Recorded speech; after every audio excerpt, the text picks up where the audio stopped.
I'm 40.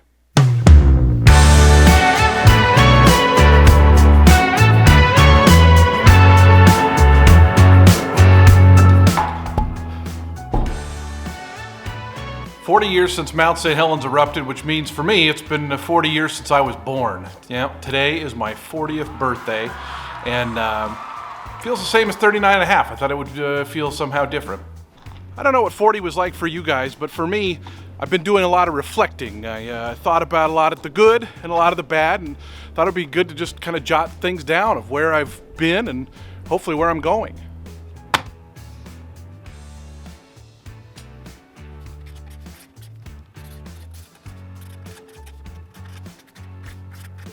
Of course, so many great memories of growing up and going to elementary school at Tiffany Park and Lake Youngs, and junior high at Meeker Junior High, and of course high school at Kent Meridian. And also think a lot about being able to move around so much as an adult. I've really been fortunate to live in some great places around the country.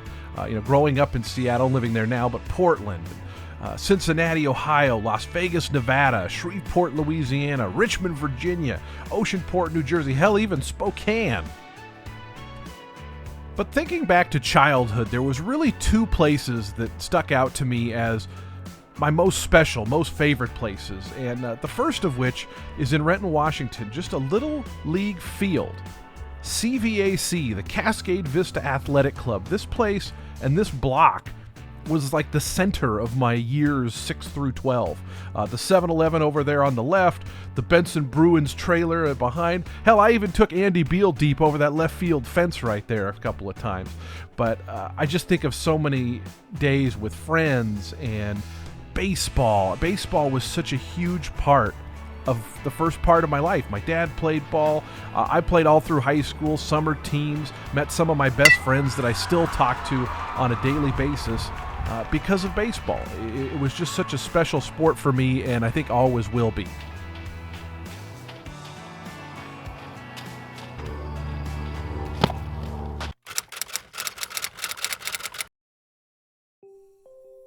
Now, this might look like any other office building, parking lot, park, anywhere in the country. But this piece of land represents to me so much more than that. It was where we spent countless days and hours. This is where Longacres was. The most beautiful track that ever was, at least in my mind's eye. And now it's just a business park. There's like 1 or 2 buildings, and there's some walking trails. And if you go back and walk on the trails, you can discover literally the last existing pieces on site of Longacres. The famous green retaining wall. This was the outside rail that we leaned up against to watch the races. And right next to the wall is the home stretch, and there's still a clearing in the trees where the home stretch was. It's crazy to think how many great horses and jockeys made their way down this same path. And if you listen closely, you can still hear the ghosts.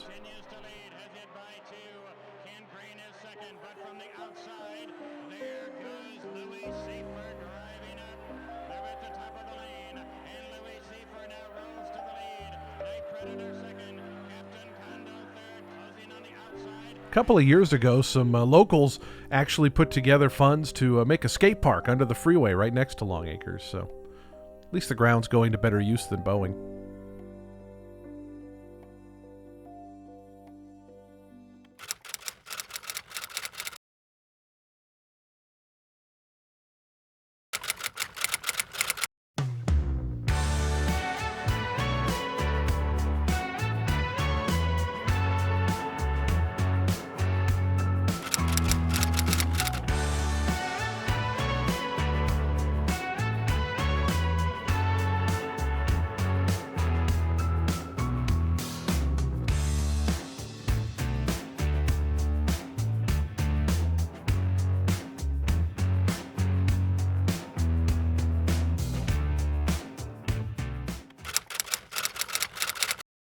And the races on! Here's Jace's Solitude on the outside. Tracksmith trying to find room. It's English B who leads it. Down the outside is Jace's Solitude. English B, Jace's Solitude. These two hit the wire together. 5, Maximum Security all in toward the inside. King for a Day, a final furlong, greets Maximum Security, who's just a half length in front. Private Jets 3 deep coming up to join that one now. In between runners, Hit the Juice backs off a couple of lengths into third. The two up front continue to ding dong, but it looks like Jacobina getting the better of La Pepper as they arrive to the quarter pole.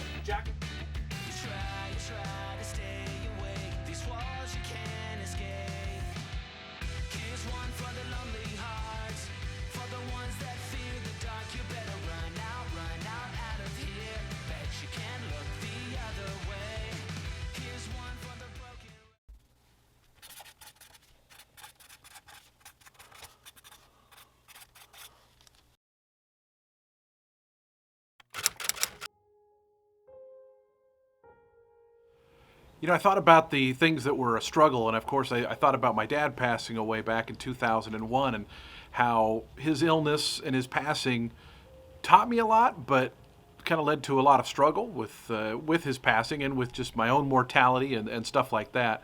I think about him a lot. I keep pictures of him around, and I look at pictures of him when he was young and wonder what he would be like, you know, if he was older and still with us. I have a lot of sadness over the fact that he never got to see me call a race.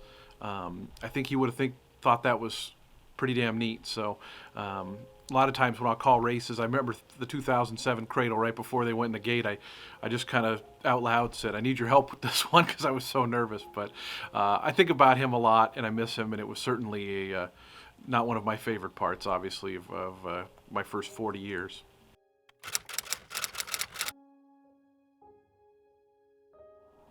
You know, the word anxiety doesn't scare me as much as it used to.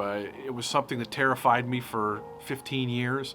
I still remember my first panic attack back at Gonzaga University Law School and moving home. And I think a lot about what anxiety took from me. And I think what the worst part is just all the time that it took from me, all the events that I missed, all the friends that I didn't go spend time with, all the people I isolated from.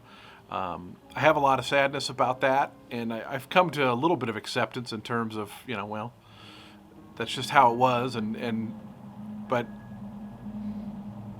it's still hard to think about sometimes. You know, I skipped Christmases, I skipped Easters, I skipped all sorts of holidays. I spent a lot of time saying, I wish I could have been there for that, and for that I'm really sorry to friends and family. It's just where I was at the time, and you know, I think about where I was on my 30th birthday. I was in an outpatient program at Providence Hospital in Portland, and you know, 8 hours a day and intensive classes and working with doctors and all that kind of stuff, trying to get to where going to the grocery store wasn't, you know, a traumatic experience. And unfortunately, it took a few more years for that to not be the case.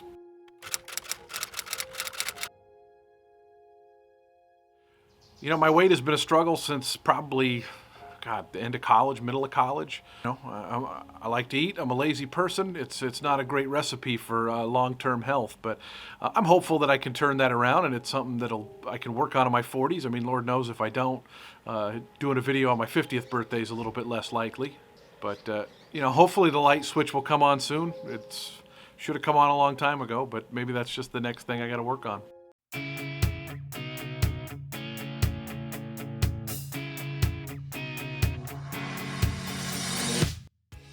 Well, if I could create my perfect 40s, I think a lot of it would be just like my 38 and my 39. Get to travel a lot, get to do things for work that I love, get to spend time with great friends and family, mostly just make connective and memorable experiences with friends and people I like. So, this is 40.